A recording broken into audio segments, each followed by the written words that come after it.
Salut, bienvenue dans cette nouvelle vidéo de mathématiques. Je suis très heureux de te retrouver pour ce cours vidéo. Je suis Monsieur Coublan-Serge, ton professeur de mathématiques. Aujourd'hui, le cours que nous verrons portera sur comment déterminer l'espérance mathématique, la variance et l'écart type d'une variable aléatoire. L'objectif de ce cours, c'est de t'amener à être capable de caractériser une variable aléatoire par son espérance mathématique, par sa variance et par son écart type. Ça va? Pour ce faire, le plan que nous adopterons est le suivant. Premièrement, nous verrons l'espérance mathématique d'une variable aléatoire. Ensuite, nous verrons la variance d'une variable aléatoire. Et nous terminerons par l'écart type d'une variable aléatoire. J'espère que tu es prêt. On y va. L'espérance mathématique d'une variable aléatoire.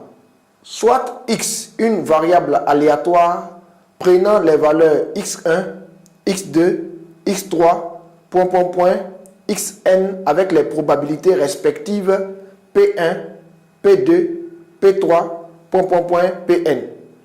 On appelle espérance mathématique du grand X le nombre réel noté E de grand X est défini par E de grand X est égal à la somme des n quand I est égal à 1 de PI XI qui est égal en fait à P1 X1 selon que le I est égal à 1 plus P2 X2 selon que I prend la valeur 2 plus plus Pn Xn. Voilà en fait ce qu'on appelle l'espérance mathématique d'une variable aléatoire. C'est le nombre réel qui est issu de la formule que je viens de te donner. Ça va? En remarque, il faut savoir que l'espérance mathématique est la moyenne, je précise bien, la moyenne des valeurs prises par grand X lors d'un grand nombre de répétitions de l'expérience aléatoire. Ça va? Ok. On va y aller avec un exemple pour t'aider à mieux clarifier ce qu'on appelle l'espérance mathématique. Exemple. On tire une carte d'un jeu de 32 cartes. L'as de cœur rapporte 10 €. Un roi, une dame ou un valet rapporte 5 €. Un 10, 1 € et les autres cartes ne rapportent rien. On demande ici de déterminer l'espérance mathématique de cette expérience. Ça va? On demande de déterminer ici l'espérance mathématique de cette expérience. Ici, dans cette expérience, il faut noter que dans un jeu de 32 cartes, il y a 8 cartes pique, 8 cartes cœur, 8 cartes carreau, 8 cartes trèfle. Et les 8 cartes de chaque sont As, Roi, Dame, Valet, 10, 9, 8 et 7.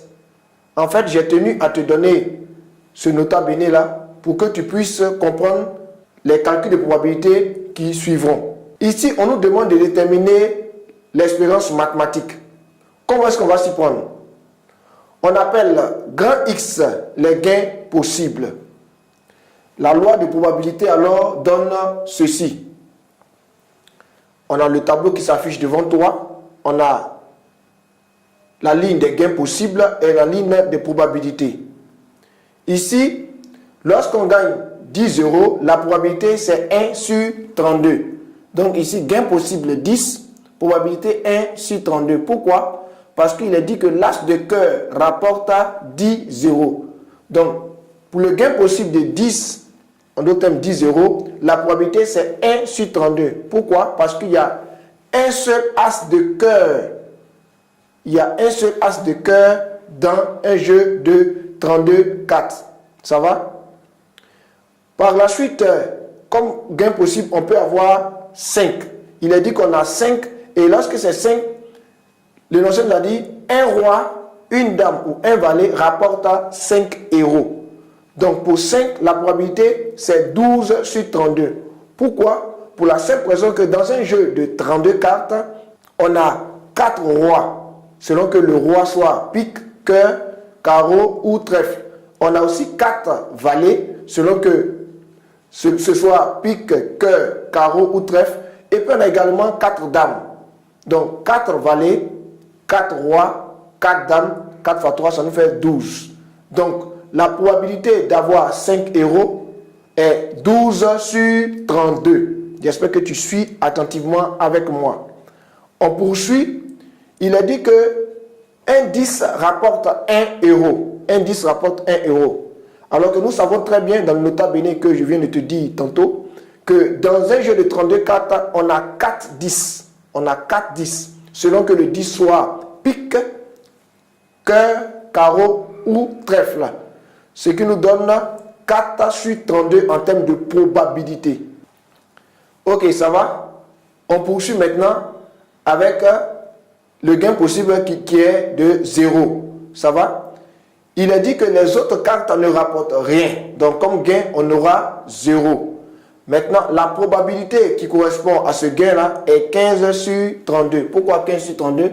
Parce que tu vois déjà qu'on a utilisé déjà les autres cartes et les cartes qui restent dans le jeu de 32 cartes ne sont que de 15 cartes. Donc on a 15 sur 32. Ça va? Par la suite, tu vois qu'il y a 1 à côté.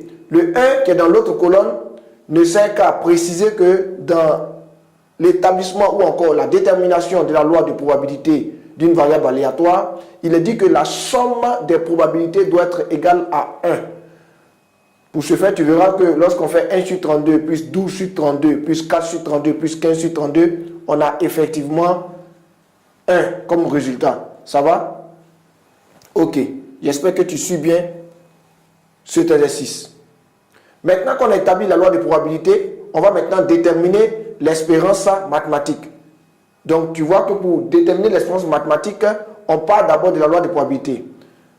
On a maintenant E de x en termes d'espérance mathématique, d'après la formule qui est égale à somme des n quand i est égal à 1 de pi is i, qui est égal à p1 is 1 plus p2 x2 plus plus pn xn.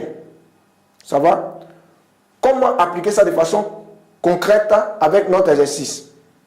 Tout simplement, on dira que E de x est égal à 10 multiplié par 1 sur 32. Tu vois qu'on a pris le gain possible, c'est-à-dire la valeur prise par x multipliée par la probabilité. Donc, c'est comme si on faisait en haut multiplié par en bas. 10 multiplié par 1 sur 32. Ça va? Ça respecte exactement la formule P1 fois X1. Plus, la formule a dit P2 fois X2. Ici, ça nous fera 5 multiplié par 12 sur 32. Ça va? En haut multiplié par en bas. 5 multiplié par 12 sur 32. Plus, on continue. 1 multiplié par 4 sur 32. Voilà, tu me suis. Plus 0 multiplié par 15 sur 32. Ça va? Comme on a 4 valeurs possibles, on s'arrêtait à 4. Si on avait plus de valeurs, on allait continuer. Donc, cela nous donne 74 sur 32. Et 74 sur 32 nous donne environ 2,31. Ça va? Lorsqu'on obtient 2,31, on dit qu'on vient d'obtenir l'espérance mathématique. On vient de calculer l'espérance mathématique de notre expérience aléatoire. Ça va? Voilà comment on fait pour obtenir l'espérance mathématique dans un exercice de probabilité.